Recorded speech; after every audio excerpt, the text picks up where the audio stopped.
quite yet.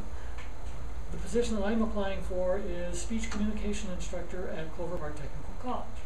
Okay, ready?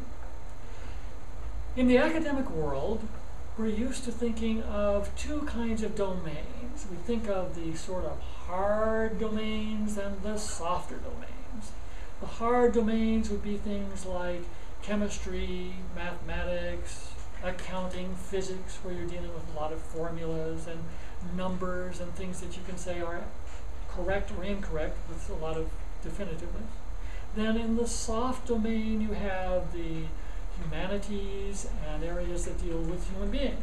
So art and music and perhaps the social sciences, history and so forth. There are certainly strong views, but you don't necessarily have an exact right and wrong answer to everything. Jim Palmer and George Vaughan wrote a book in 1991 called Enhancing Teaching and Administration Through Scholarship, in which they did talk about the sort of hard domain and the softer domain.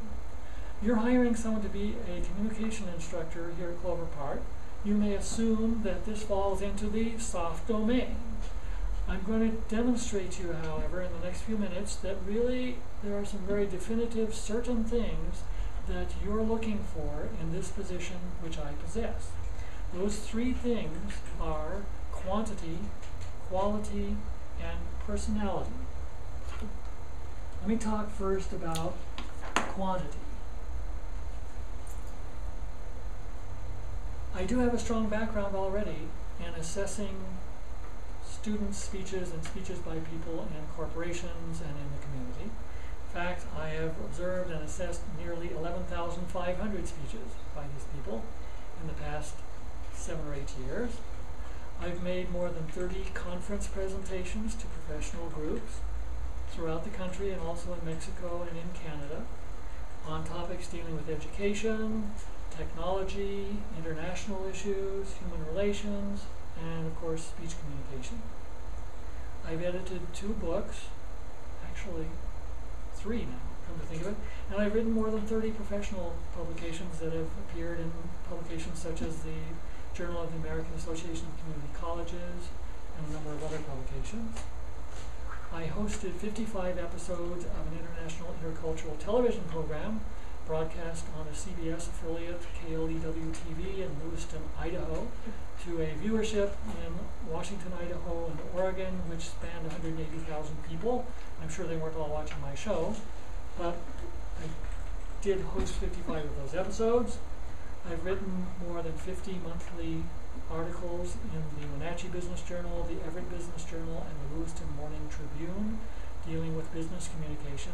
Those essays have appeared now in my book, Building Business Success. So I believe these are some strong numbers and examples of quantity. What about quality?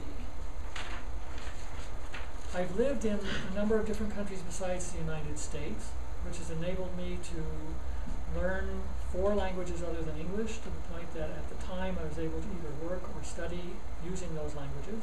Those were Dutch, German, Norwegian, and Korean. As a faculty member, I've been highly rated by my students. Andrea Libresco of Hofstra University was giving an address to students at that institution who are entering an honor society. She put this well, I think. She said, quote, "Without logic, no one will be persuaded. Without magic, no one will care." Unquote. So what I've tried to do as a faculty member is provide both the relationship and the task-related challenges that students need and which they can benefit from. When I've been unsuccessful in that regard, when students have said, hey, you need to stop doing this or start doing this, I try to take that very seriously, and I've modified my teaching approaches over the years in response to those kinds of concerns. Now, what about personality? My motto since 1971 has been, the good is always the enemy of the better. What I mean by this is I don't want to be self-satisfied or complacent.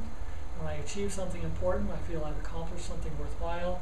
I try not to just rest at that, but rather to prompt myself, push myself harder, to remind myself that always improvement is possible.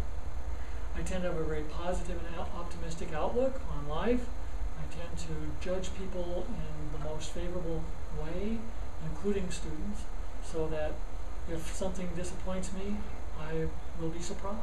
Usually people are good people. I always believe that. I'm always smiling. I would also mention that I weathered 32 years of marriage to the same person. At one point, one of them was menopausal, the other two were adolescent. That required a strong and resilient personality. So, you have many fine candidates for this position. I've demonstrated to you, however, that there is a hard set of reasons why you should hire me. Do the math. Quantity plus quality plus personality equals Venditti.